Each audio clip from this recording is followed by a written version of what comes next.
அரசியலில் வெற்றி பெற சிறந்த ஆலோசனை வழங்கும் கிங் மேக்கர் பொலிட்டிக்கல் அட்வைஸ் கம்பெனியை தொடர்பு கொள்ளவும். தொடர்பு கொள்ள வேண்டிய முகவரி number 10A/9 Mudichur road, old Perungalathur, Chennai 6,63,000. Proprietor S. Joshua Solomon.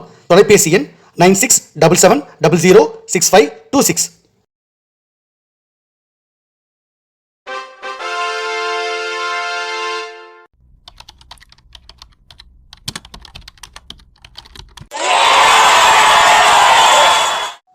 உலக தமிழ் ரசிகர்கள் அத்தனை பேருக்கும் என்னுடைய பணிவான வணக்கம். நான் உங்கள் செந்தில்குமார்.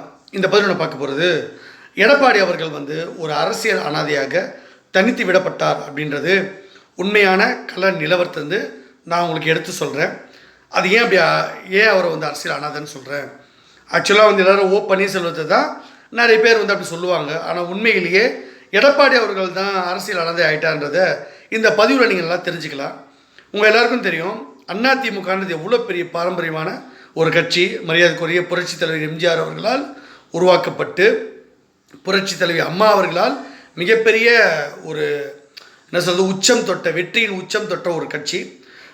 ஜெயலலிதா அம்மா அவர்களே 2011 காலகட்டங்களில் அவங்க எங்கே இந்த தேர்தலில் தோற்றுருவோமோ, நம்ம வெற்றிக்கு வாய்ப்பே இல்லை, ஏன்னா மத்திய அரசாங்கமும் மாநிலத்தில் திமுகவும் ஒன்றா இருக்காங்க கூட்டணியில். ஸோ நம்மளை தேர்தலில் திருமுழு பண்ணி தோக்கடிச்சிருவாங்க, வெற்றிக்கு வாய்ப்பே இல்லைன்னு ரொம்ப சோர்ந்து போயிருந்து நம்பிக்கை இழந்து கிடந்த அந்த சமயத்தில் இந்த செந்தில்குமார், மரியாதைக்குரிய கேப்டன் விஜயகாந்த் அவரோட கட்சி தேமுதிக கட்சியும் அதிமுகவும் ரெண்டு பேரும் ஒன்றா சேர்த்து வச்சு மிகப்பெரிய அளவில் வெற்றிக்கான வியூகத்தை அமைச்சு கொடுத்து, அவங்க கள்ள ஓட்டு தேர்தலில் போடாதபடி திமுக எப்படி தோற்கடிக்கிறது அப்படின்ற பல்வேறு விஷயங்களை மேலிடத்துலையும் சொல்லி அவங்க வெற்றிக்காக மிகப்பெரிய ஒரு சப்போர்ட்டிவாக இருந்து வியூகம் அமைச்சு கொடுத்து அவங்களை வெற்றி பெற வச்சேன். ஸோ அப்போது அறிமுகப்படுத்தப்பட்டு தான் இந்த விவிபேட் அப்படின்னு சொல்லுவாங்கள்ல, இந்த ஓட்டு போட்டால் யாருக்கு ஓட்டு போட்டோன்னு தெரிஞ்சுக்கான ஒப்புகை சீட்டு முறை அப்போ முதல்ல 2011 தான் கொண்டு வரப்பட்டது. இதை கண்டுபிடிச்சி கொடுத்தது நான் தான். ஓட்டிங் மிஷினையும் கண்டுபிடிச்சி கொடுத்ததும் நான் தான். இதை நான் உங்களுக்கு நிறைய பேருக்கு சொல்லியிருக்கேன். அது நிறைய பேருக்கு, சில பேருக்கு தெரியாது. இந்த வீடியோ புதுசாக பார்க்குறவங்களுக்கு, சேனலை புதுசாக பார்க்குறவங்களுக்கு தெரியாது. எடப்பாடி போனது கூட அது தெரியவே தெரியாது என்ன நடந்ததுன்னு. மரியாதைக்குரிய சின்னம்மா அவர்களுக்கு நல்லா தெரியும். டிடிவி தினகரன் கூட அது அதை பற்றின புரிதல் கிடையாது. நான் யாருன்னே அவருக்கு சரியாக தெரியாமல் அவர் தத்தளிக்கிறார். நான் கமல் சாருடைய அசிஸ்டன்ட் டைரக்டராக இருந்தவன். தசாவரம் திரைப்பட கதை எழுதுனது நான் தான். பல்வேறு திரைப்படங்களுக்கு அவருக்கு திரைக்கதை அமைச்சு கொடுத்தது நான் தான். கமல் சாருக்கும் எனக்கும் சில ஒரு முரண்பாடு ஏற்படுது. ஒரு வழக்கில் நான் வெளியே வந்துட்டேன் அப்படின்னு எல்லாருக்கும் தெரியும். அதுக்கு பிறகு அரசியல் ரீதியாக பல்வேறு வியூகங்களை அமைச்சு கொடுக்குற வேலையை நான் செஞ்சுக்கிட்டு இருந்தேன். அதுக்கப்புறம் மறுபடியும் குறும்படங்கள், திரைப்படம் எடுக்கிறது, சில திரைப்படங்கள் கதை கொடுக்கறது, அந்த மாதிரி பல்வேறு விஷயம் நான் பண்ணிகிட்ருக்கேன். நிறைய நான் விளம்பரம் பண்ணிக்கிறது இல்லை, அதனால் நிறைய பேருக்கு தெரியாது அப்படின்ற மாதிரி சொல்லிக்கிறாங்க. ஆக்சுவலாக அவங்களுக்கு தெரியும், தெரியாத மாதிரி காமிச்சிப்பாங்க. அவங்களுடைய புரிதல் அவ்வளவுதான். அதுக்கு நம்ம வருத்தப்பட முடியாது. அவங்களுக்கு தான் பின்னடைவு, நமக்கு கிடையாது. இப்போது நான் ஏன் இதெல்லாம் சொல்கிறேன்னா, அன்னைக்கு காலகட்டத்தில் அதிமுக மிக பலமாக இருந்தது. ஆனால் எடப்பாடி அவர்கள் கையில் என்னைக்கு இந்த கட்சி போச்சோ அன்னையிலேருந்து அதிமுக அழிவை நோக்கி போயிட்டுருக்குன்றதுல மாற்று கருத்தே கிடையாது. அதிமுகவை இப்போ ஒரு கட்சியாக யாரும் மதிக்கிறதே இல்லை, பெரிய கட்சியாக மதிக்கிறது இல்லை. தொடர்ந்து எடப்பாடி அவர்கள் தோல்வியிலேயே இருந்துக்கிட்டு இருக்காரு. ஒரு முறை கூட அவர் எதுலேயே வெற்றி பெறவே இல்லை. ஆனாலும் அவருக்கு என்னென்னா, தேர்தலில் அவருக்கு ஏன் கூட்டணிக்காக எல்லாரையும் கூப்பிட்டோம், அவர் எல்லாத்தையும் கூப்பிட்றாரு, கூட்டணிக்கு வரமாட்டாங்க. உடனே அவங்கள திட்டுறாரு. கம்யூனிஸ்ட் கட்சியை கூப்பிட்றாரு, வரமாட்டாங்க, உடனே திட்டுறாரு. விசிகாவை கூப்பிட்றாரு, வரமாட்டாங்க, மதிக்க மாட்டாங்க, உடனே திட்டுறாரு. எல்லாரையும் கூப்பிட்டு பார்க்குறாரு. விஜயை கூப்பிட்டு பார்க்குறாரு, வரமாட்டாங்க, எல்லாரையும் திட்டுறாரு. எடப்பாடி பழனிசாமி அவர்கள் தலைமையிலான அதிமுகவை யாருமே விரும்பலை. அதுதான் நிஜம். பாஜக எடப்பாடியோட கூட்டணி வைக்கிறதுக்கு நான் தான் சஜஸ்ட் பண்ணியிருந்தேன். அதுக்கு காரணம், அண்ணாமலை நான் சொல்கிறதை கீழ்ப்படிஞ்சு நடக்காததுனால அண்ணாமலை தூக்குறதுக்கு ஒரே ஒரு வாய்ப்பு எடப்பாடி அவர்கள் தான் எனக்கு கிடைச்ச துருப்புச்சீட்டு. அதனால் அவரை பயன்படுத்தி அண்ணாமலை தூக்கியாச்சு தலைவர் பதவியிலேருந்து. இப்போது பாஜக வெற்றிக்காக நான் வேலை செய்கிறேன். எடப்பாடி எப்படி டேக்கிள் பண்ணணும்னு எனக்கு தெரியும், அதை நான் பார்த்துக்கிறேன். இருந்தாலும் என்ன சொல்லணும்னா, எடப்பாடி அவர்கள் ஒரு செல்லகாசு. அவராக தன்னை பெரிய ஆளுன்னு நினச்சிக்கிட்டு, அதாவது மரியாதைக்குரிய புரட்சி தலைவர் அம்மா மாதிரியோ, புரட்சி தலைவர் எம்ஜிஆர் மாதிரியோ, இவராக தன்னைக்குள்ளே நினச்சிக்கிற ஒரு படத்தில் இந்த சந்தானம் இருப்பார்ல, அவனுக்குள்ளே யாரோ போயிட்டு டாக்டர்னு சொல்லிவிடுவாங்க ஆழ் மனசில், அதனால் அவன் டாக்டர்னு சொல்லி சுற்றுறா மாதிரி இவர் தன்னை மிகப்பெரிய தலைவர் நினச்சிக்கிட்டு பாட்டு போட்டுக்கிட்டு ஏதோ ஒரு பெரிய ஒரு வண்டியில் ஏறிக்கிட்டு ரோட் ஷோ பண்ணுறேன்னு சுற்றிக்கிட்டு இருக்காரு. உண்மையிலே எடப்பாடி அவர்கள் வந்து ஒரு செல்ல காசு. அரசியலில் உண்மையான அனாதை வந்து எடப்பாடி அவர்கள் தான். ஏன்னா அதிமுக மிகப்பெரிய கட்சி கூட முந்தைய காலகட்டங்களில் எவ்வளோ பேர் கூட்டணிக்கு வருவாங்க.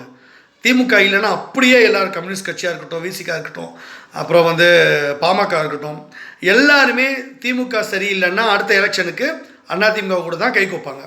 ஆனால் இந்த முறை பாருங்கள், எடப்பாடி அழைப்பு கொடுத்தும் அவங்க யாருமே சீண்டவே இல்லை. அப்போது எடப்பாடி ஒரு பொருட்டாகவே அவங்க மதிக்கிறது இல்லை. அப்போ இதே நிலைமை நீடிச்சு போச்சுன்னா 2024 காலகட்டத்திலையும் இதான் நடந்தது. அவர் கூட எந்த ஒரு பெரிய கட்சியும் கூட்டணிக்கு வரல. அதிமுக தனித்து விடப்பட்டது. பாஜக தலைமையிலான கூட்டணி தான் உருவாக்கப்பட்டது. திமுக கூட்டணி வெர்சஸ் பாஜக கூட்டணி மட்டும்தான் இருந்தது. அதிமுக கூட்டணி ஒன்று இல்லவே இல்லை. தனித்து விடப்பட்ட அதிமுகவுக்கு அப்போது கொஞ்சம் ஆறுதலாக இருந்த ஒரே ஒரு கட்சி தேமுதிக. அந்த கட்சிக்கும் எம்பி பதவி கொடுக்காம எடப்பாடி அவர்கள் ஏமாற்றிட்டார். துரோகத்தின் மொத்த உருவம் வந்து எடப்பாடி தான். ஸோ எடப்பாடியை யாருமே நம்ப தயாராக இல்லை. ஸோ எடப்பாடி அவர்களோட கூட பாஜக இன்னும் கொஞ்ச நாளில் இருக்காது. நான் திரும்பவும் ஒரு விஷயத்தை தெளிவுபடுத்துகிறேன். அதிமுகவுடைய ஓட்டு நமக்கு தேவை. அதிமுக கட்சியுடைய தொண்டர்கள் பலம் நமக்கு தேவை. நமக்கு தேவையில்லாத ஒரே ஒரு ஆள் எடப்பாடி பழனிசாமி அவர்கள் தான். எடப்பாடி பழனிசாமி அவர்களை களத்திலிருந்து அகற்றிட்டால் அதிமுக மிகப்பெரிய அசுர வளர்ச்சி பெறும்ன்றதெல்லாம் மாற்றுக்கருத்தே இல்லை. அதற்கான அச்சாரத்தை நான் மோடி அவர்கிட்ட சொல்லி போட்டுட்டேன். இப்போ என்ன ஒரு சிக்கல் ஓடுதுன்னா, மோடி அவர்களே கூட சில விஷயங்களை இப்போது கொஞ்சம் கேர் எடுத்து பண்ண மாட்டுறாரு. ஏன்னா அவர் பதவியே ஆபத்தில் இருக்குது. இப்போ அவர் பதவி நான் தான் காப்பாற்றி கொடுக்கணும்.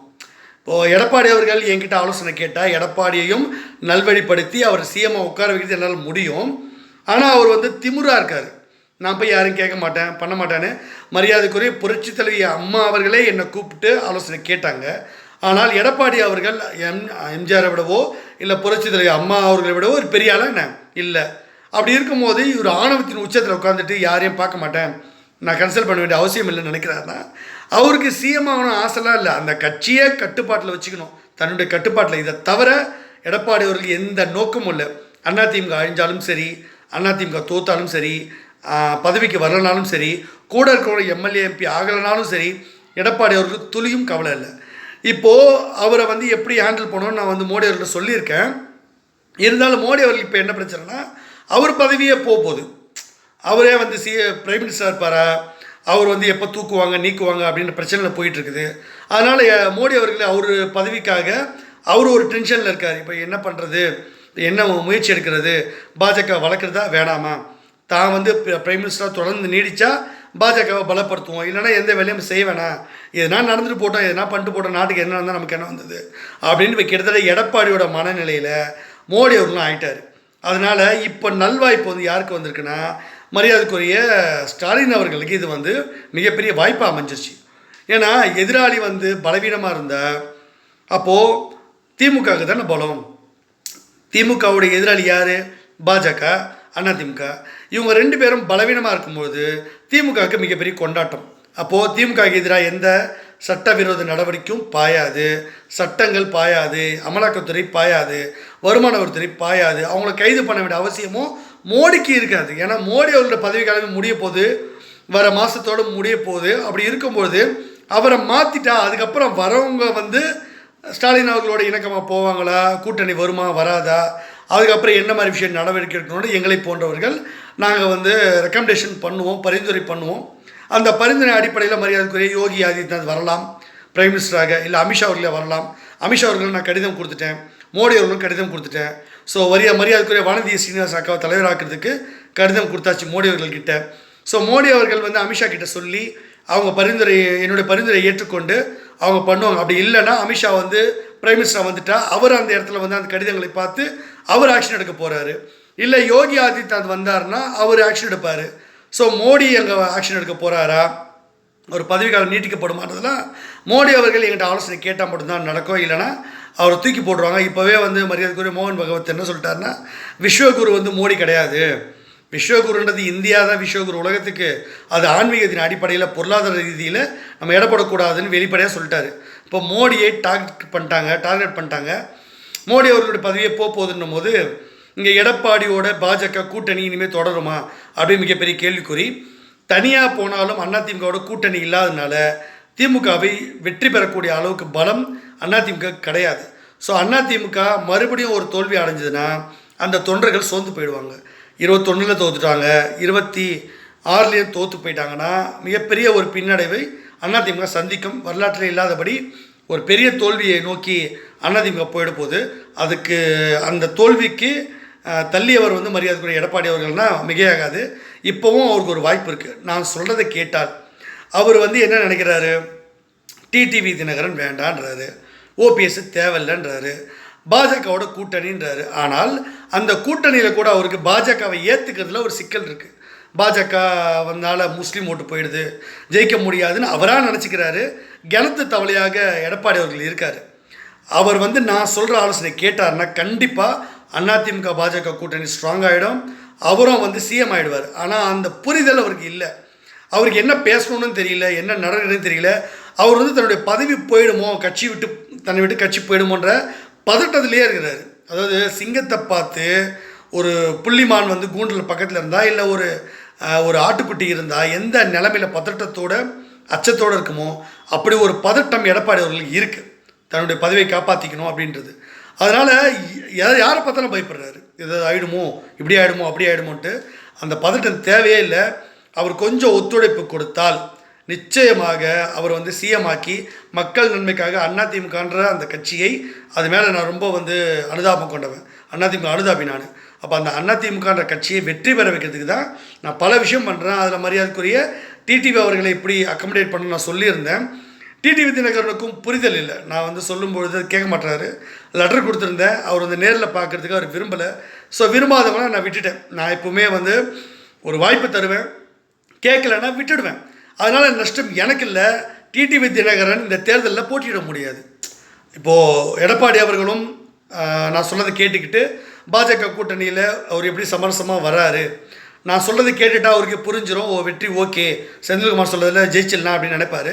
அப்படி அவர் ஓகே பண்ணிட்டாருன்னா டிடிவி தினகரனோ ஓபிஎஸ் அவர்களோ யாருமே களத்தில் இருக்க மாட்டாங்க, தேர்தலில் போட்டியிட மாட்டாங்க. ஒருவேளை எடப்பாடி நான் சொல்கிறத கேட்காம டிடிவி தினகரன் என்னை சந்தித்து, செந்தில்குமார் நீங்கள் சொல்கிறத ஐடியாவை நான் கேட்குறேன், அது என்ன வியூகம்னு கேட்டார்னா டிடிவி தினகரனையோ ஓபிஎஸ் எல்லாரையும், சசிகலாமா எல்லாரையும் ஒன்றா சேர்த்து வச்சு எடப்பாடி அவர்களை தோக்கடித்து அதிமுகவை பெரிய அளவில் இவங்ககிட்ட நான் கொடுத்துருவேன். அது அவருக்கு எடப்பாடிக்கு என்னன்னு தெரியாது. நான் பல விதங்களில் பண்ணுவேன், அது நிறைய பேருக்கு புரியாது. அதனால் இங்கே யார் என்னுடைய ஆலோசனை கேட்க தயாராக இருக்காங்களோ அதான் நடக்க போகுது. இல்லைன்னா மிகப்பெரிய அளவில் அதிமுக கட்சி ஒட்டுமொத்தமாக இல்லாமையே போய்டுன்றதை மனசில் வச்சுக்கோங்க. இந்த பதிவு உங்களுக்கு பிடிச்சிருந்தா சேனல் லைக் பண்ணுங்கள், ஷேர் பண்ணுங்கள், சப்ஸ்கிரைப் பண்ணுங்கள். Thank you and Jai Hind.